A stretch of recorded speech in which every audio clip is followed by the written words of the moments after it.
The two had rekindled their relationship after putting the dragon scroll behind them and patching their relationship. "She's pushing the harder than normal this morning," Tai said, speaking up for the first time. "I'm starting to think her turning 58 did something to her," he said, moving a piece. "No, I think she is just indulging in her sadist side this morning," Shifu stated with a grin, turning his gaze to the training routine next to them. Or more properly, the ultimate hell, the Furious Five, Natsume's valued students outside of Tai Lung, had been formed for about 15 years. During that time, the once misfit group had grown into formidable warriors.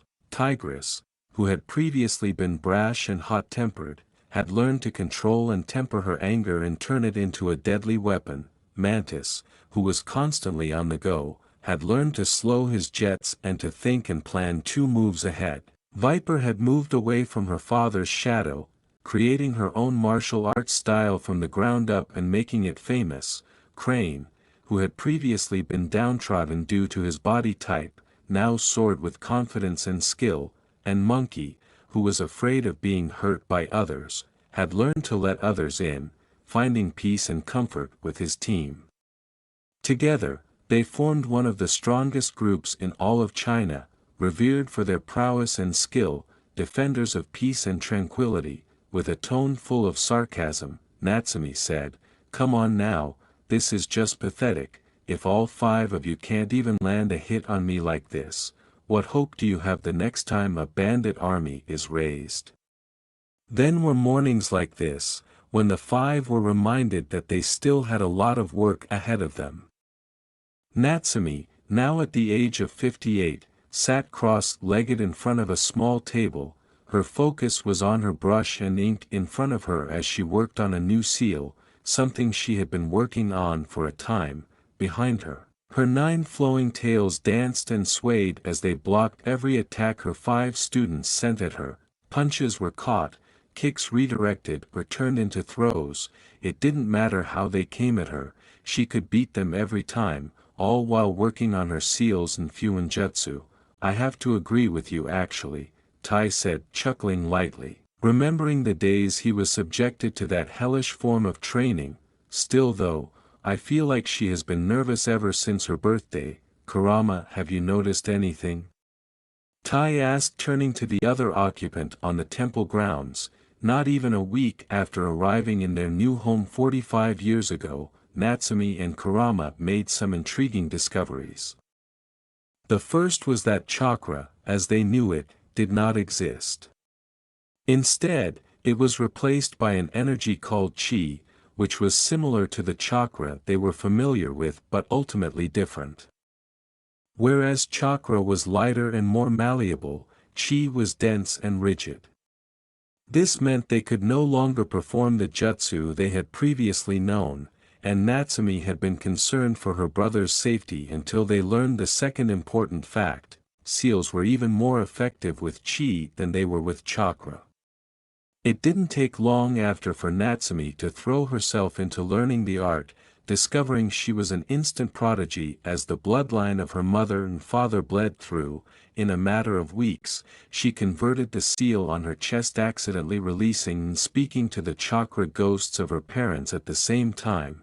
A tear moment, but one she cherished to act as a siphon and converter that safely turned Kurama into living chi.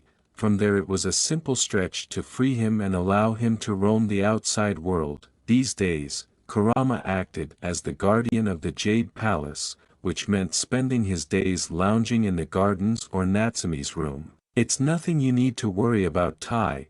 Whatever comes Natsume can handle herself," the fox spirit said, cracking open an eye to look at them. "Besides, you should be worried about yourself. She's noticed you slacking in your training. Don't think she won't put you through the ringer," he said, causing the snow leopard to pale further white. After a further 20 minutes, Natsume called the morning spar to a halt, packing away her things before standing and walking over to her students. "A good effort this morning. You all are coming along nicely. However, there are still many things you have to work on," she said, walking down the line to address them. "Tigress, be more ferocious.